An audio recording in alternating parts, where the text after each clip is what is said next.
الحمدللہ والسلام علی عبادہ الذین اصطفی۔ اللہ مالک کی توفیق سے وہ دعائیں پڑھی جا رہی ہیں جو مصیبت کے آنے کے وقت پڑھی جائیں تو اللہ رب العالمین سے مصیبتوں سے چھٹکارا پانے کی قوی امید ہوتی ہے۔ اسی بارے میں رب کریم کی توفیق سے عظیم دعا اور انتہائی مختصر حسبنا اللہ و نعم الوکیل پڑھی گئی۔ اسی کے حوالے سے صفحہ 109 امام ابن حبان نے حضرت ابو سعید خدری رضی اللہ عنہ سے روایت کیا کہ انہوں نے بیان کیا رسول اللہ صلی اللہ علیہ وسلم نے ارشاد فرمایا کیف انعم وصاحب السور قد التقم القرن وحنا جبهته متى يؤمر ان ينفخ۔ میں آسودگی والی زندگی کیسے بسر کروں، خوشی والی زندگی کیسے گزاروں؟ جتنا پتہ ہو ڈر اتنا زیادہ ہوتا ہے، جتنا جاہل ہو اتنا زیادہ بے خوف ہوتا ہے۔ میں آسودگی والی زندگی کیسے بسر کروں جبکہ سینگ والے فرشتے نے سینگ کو منہ میں رکھا ہے اور اپنی پیشانی جھکائے ہوئے انتظار کر رہا ہے کہ کب اسے سور میں پھونکنے کا حکم دیا جائے۔ کون دے گا؟ جبار و قہار رب دے۔ صحابہ نے سنا تو کیا ہوا؟ ہم بھی سنتے اور پڑھتے ہیں، رات ہوتے مگر تھوڑے۔ انہوں نے بیان کیا، یعنی حضرات صحابہ نے، ہم نے عرض کیا تو ہم اس دن کیا کہیں؟ حضرت صلی اللہ علیہ وسلم نے فرمایا تم کہو حسبنا اللہ و نعم الوکیل۔ اتنا کٹھن، دشوار اور مشکل مرحلہ ہوگا، اس کے لیے علاج کیا بتلایا؟ حسبنا اللہ و نعم الوکیل۔ دنیا کی جتنی مصیبتیں ہیں اللہ سب سے بچائے، کسی کو کوئی مصیبت نہ آئے، جو آ چکی ہے وہ اللہ دور کرے۔ ہم تو یہی سمجھتے ہیں ہر آنے والی مصیبت پچھلی سب مصیبتوں سے بری ہے۔ میں تو یہی سمجھتا ہوں، پتہ نہیں کیا جو آ جائے بس کباڑا کر گئی، تو وہ مصیبت کتنی بڑی ہوگی۔ تو جب اس مصیبت میں یہ نسخہ کارگر ہے تو اب کی مصیبتوں میں کارگر اور مفید نہ ہوگا؟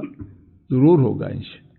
حدیث پر امام ابن حبان کا تحریر کردہ عنوان ذکر الامر لمن انتظر النفخ فی الصور ان یقول، سور میں پھونکے جانے کا انتظار کرنے والے کے لیے اس حکم کا ذکر کہ وہ کہے، سب کہو حسبنا اللہ و نعم الوکیل۔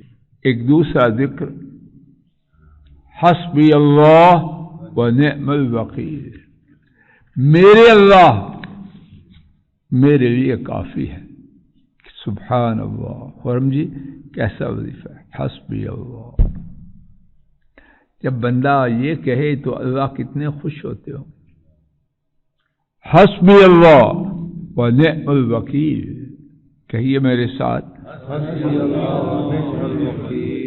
میرے لیے ہر مصیبت میں مبتلا کرنے والی بات کے مقابلے میں کون کافی ہے؟ بیگم، خامن، بابا، ماما، دادو، دادا نہیں، سارے کمزور ہیں، سارے مرنے والے ہیں، سارے رونے والے ہیں، سارے سونے والے ہیں، باقی قوی قادر مقتدر عزیز جبار قہار تنہا رب العالمین حسبی اللہ.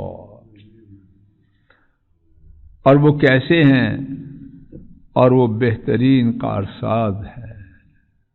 جیسی تدبیر وہ کرتے ہیں وہ کر سکتا، اور ان کی تدبیر کے مقابلے میں کسی کی چلتی ہے، اور سب تدبیر والوں کی تدبیریں ان کی تدبیر کے مقابلے میں خاک ہے.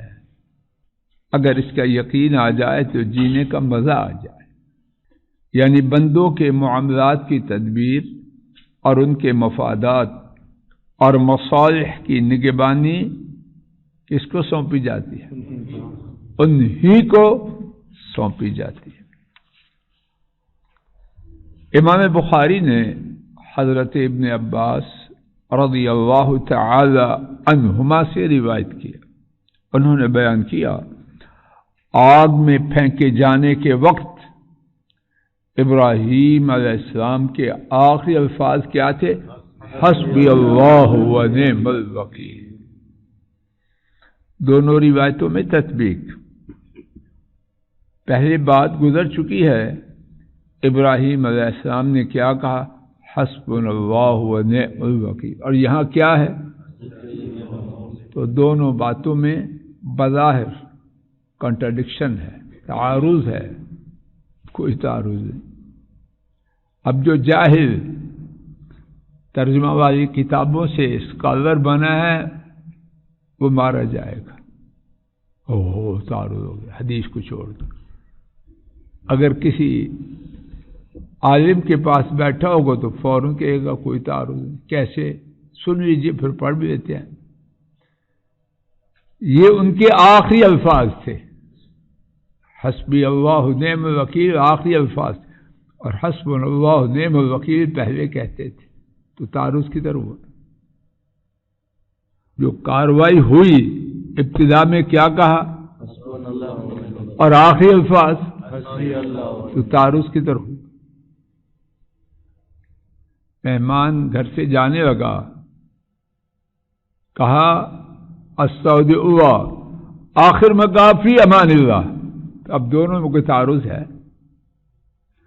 ابتدا میں بریانی پیش کی، آخر میں زردہ دیا. تعارض کی طرح پہ آ گیا.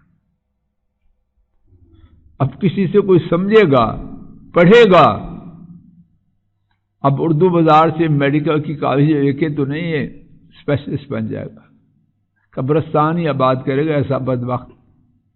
اور یہی حال دین میں کر رہے ہیں یہ بدبخت چھوٹے اسکالر. ملک صاحب سمجھ نہیں آ رہی؟ اسی پر روکتے ہیں.